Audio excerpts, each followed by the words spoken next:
It's a question that's been eluding police, family, and a university community for nearly 2 decades. What happened to Cindy Song? She vanished. 18 years later, the question remains. As memories fade, the details surrounding the case have become jumbled. Everyone who knew Cindy is long gone. Her family is out of the country, and the original investigators working the case are now retired. Even Cindy's pictures are minimal, limited to those that were used for her missing poster and on international headlines. Everything that portrays Cindy the person, the athlete, the free spirit, the artist, is contained in old articles and websites on the fringes of the internet.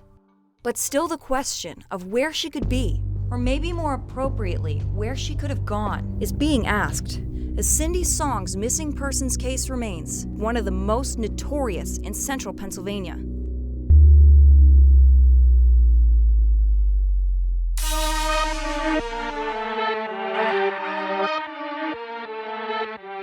It's late on a Wednesday night, but the streets of downtown State College are filled with students partying and celebrating Halloween. Cindy Song is a junior at Penn State, and she's dressed in a bunny rabbit costume. She joins friends Stacy Paik and Lisa Kim at Players Nightclub. They drink and dance the night away. As the night winds down, last call is called, and Stacy, Lisa, and Cindy head to Park Hills Apartments, where they stop at a friend's house to play video games. A couple hours later, Stacy drives Cindy home at the State College Park apartment complex. They grab something to eat at the Unimart on the way. She watches Cindy walk towards her apartment before driving off. She goes home, then she just disappeared. There was no more trace of her. Cindy was last seen walking up a staircase like this towards her apartment. Evidence indicates that she made it inside, dropping some things off before heading back out. But where was she going and why?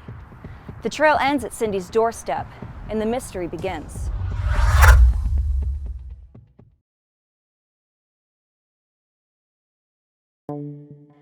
Yoo Song, known to most as Cindy Song, was born and raised in Seoul, South Korea. She was known to be open-minded and fiercely independent, but friends say that she was also studious and willing to work hard to achieve her goals. In order to pursue a better education, Cindy moved to Springfield, Virginia to live with her aunt and uncle at age 15. She received good grades in high school and was an athlete, playing tennis and running track. She also discovered a passion for the arts, writing on her blog her love for art, film, music, photography, and dancing. By the time she got into Pennsylvania State University, Cindy decided to study integrative arts for her major. Old articles found online show that Cindy was thriving in all aspects of university life. According to friends, she was outgoing, attractive, and optimistic, the personality that mixes well with everyone. It wasn't long before Cindy was surrounded by close friends, one of them being Richard Che, who swept Cindy off her feet and into an off-campus apartment where they lived together. But things didn't last. Friends say Richard abruptly ended the relationship, moving out of that apartment in September 2001. Leaving Cindy heartbroken and in bad shape, but determined to move on. Cindy soon found a new roommate, Youngju, or Catherine, to move in with, and the pair started to bond. She started going to therapy, taking medication, and writing about her struggles with relationships, self-love, and mental health. Things were looking up for Cindy in the weeks before her disappearance. She just bought a new computer and Britney Spears concert tickets for the following week, and had applied for a graphic design internship in the spring. She had a lot to look forward to, which is why, when the question came up of whether or not Cindy was involved in her own disappearance, friends remained headstrong that it wasn't so. And after looking closer, investigators agreed. We knew that, she was planning ahead. She was looking ahead at different events, so for her to just disappear like that would be unusual. The theory is, yes, that she was abducted and killed. In the afternoon hours of Thursday, November 1st, 2001, Cindy's roommate, Catherine Kim, arrives back from an extended trip to visit family in Philadelphia. News reports from the time quote her as saying she'd expected to see Cindy at home, as they planned to catch up before going out with friends the following evening. But Catherine comes to find an empty house, with the door locked from the outside. She figures Cindy went out for a bit and will be back soon. But 2.5 days pass and Cindy doesn't show up at home, class, or work. When she misses her Saturday shift at the Seoul Korean Garden restaurant, friends decide it's time to call police. Typically in a missing person, you want to be on that right away. But because it's a weekend, patrol officers handle the call, leaving 2 full days to go by until lead investigator Brian Sprinkle got to the case. Unfortunately, because it wasn't reported, it didn't land on my desk until Monday morning. It isn't until 4 days after Cindy goes missing that detectives get the notice she's gone. I was already kind of behind the 8 ball with that. They inspect her apartment on the morning of Monday, November 5th. Nothing looked out of place, but she was just gone. Investigators find very little inside. We were able to find the backpack that she had with her, and we found that her fake eyelashes that she was wearing that night. But that was it. No purse, wallet, ID card, or keys. Brian Sprinkle, now a retired detective, at the time had very little to start with. So we started talking with family and friends. Through our investigation, we started at the inner circle of friends and family and worked our way out. Including a closer look at the ex-boyfriend, Patrick. Friends say that he left Cindy devastated after their breakup just a couple months earlier, but there wasn't any indication that he was involved in any way. And with family members being out of state and country, there was nobody. We interviewed all of her close friends, co-workers, and there was nothing to indicate that anybody close to her was involved in this. Police then started to lean towards darker possibilities. Perhaps Cindy was in the wrong place at the wrong time, or maybe someone was stalking her. We thought maybe that, being that the Giant grocery store was directly across the street from her complex and was open 24 hours, that maybe there was something she needed that she had to run over there and get. Friends say that it wasn't unusual for Cindy to go to the Giant store at all hours of the night. But there was no footage of her there, and no purchases had been made on her credit cards. Another theory was that somebody came to the door. But with her door locked on the outside, police say that it was clear Cindy wanted to leave, so she probably wasn't snatched at her doorstep. A promising lead came in a few days later from someone in Philadelphia who claimed to have seen a woman matching Cindy's description yelling for someone to help her as a mysterious man forced her into his car. The woman gave the man's description to a sketch artist and a composite was released. But inconsistencies in her story led police to stop pursuing the tip. I don't know if it was a hoax, but it wasn't Cindy. We were able to determine that it wasn't Cindy. Eventually, the disappearance of Cindy gained a national audience. We were getting leads all over the place. Like, I got a lead that she was seen sitting in the audience of The Price is Right. But none of them proved reliable. Given the abnormalities, police suspected foul play early on in the case. The grim search for a body started within days after Cindy was reported missing. We started around the complex. From dumpsters, to dog parks, to the woods surrounding Cindy's apartments, volunteer rescue workers from around the state came to State College to help police with a search for Cindy's body. I think we have a good chance of if anything is in there, we'll find it. Hole has been dug. It's not freshly dug. We were up in the state police helicopters doing aerial searches.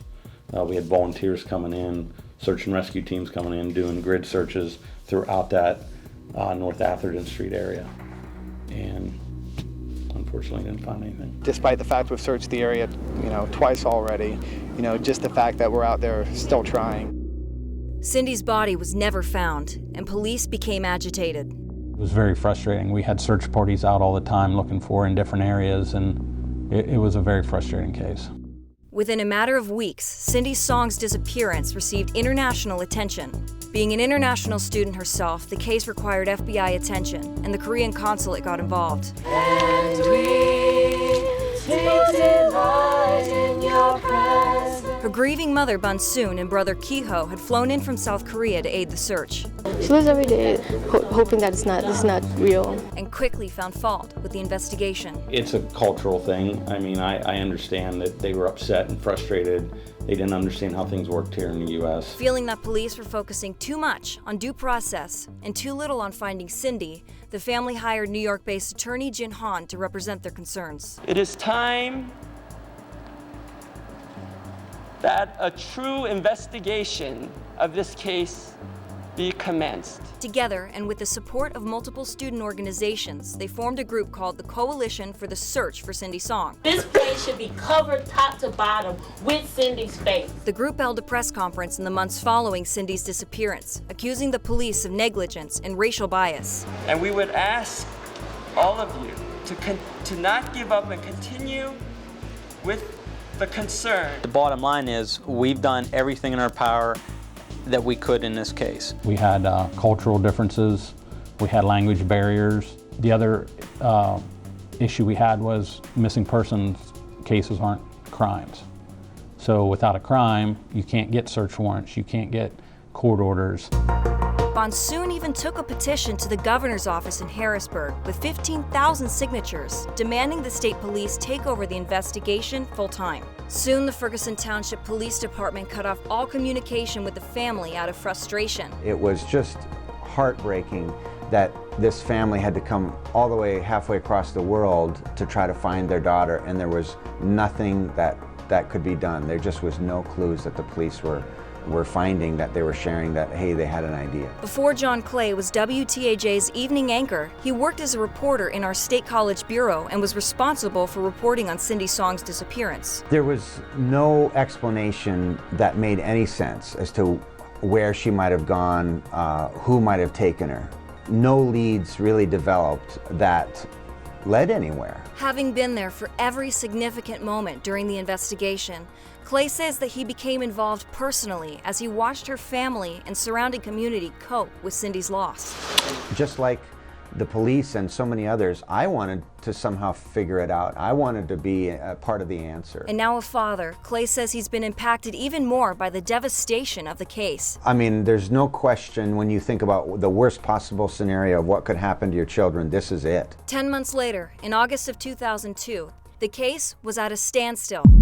The Penn State Paranormal Research Society requested that Carla Barron, a nationally recognized psychic profiler, Can you tell me what's come in to aid police in their investigation. That just gives you an indication as to how desperate they were for answers, some sort of solution. They were ready to listen to anyone who might have a clue. We're looking at any avenue possible at this point in the investigation that we can use. The chief asked me if I was willing to, entertain this, and I was like, absolutely, I mean, police investigators use people like her all the time. I see a carving on a tree. All of a sudden we're finding these things, which is telling me that we're close to finding Cindy. He's watching me right now. He's watching to see if I come up with something, and I have come up with a lot of things. Carla Barron joined me on the phone to talk about this case and the role she played in it. Cindy Song was pretty much the first big case that I worked. Since then, I've periodically looked at this case. As a psychic profiler, she says she approaches investigations differently from police. I focus in on it, and I slow down time, and I do a 360-degree view of it, and I slow time down so I can see the detail. That's how I work on crime scenes. Carla came to State College to work on the case soon after being contacted. A camera crew working for the True TV show Psychic Detectives, which focuses on how psychics can help police move forward in tough cases, followed. She described what she believes happened to Song. At first, I had seen 3 to 4 men that were with Cindy. So I knew that she was abducted.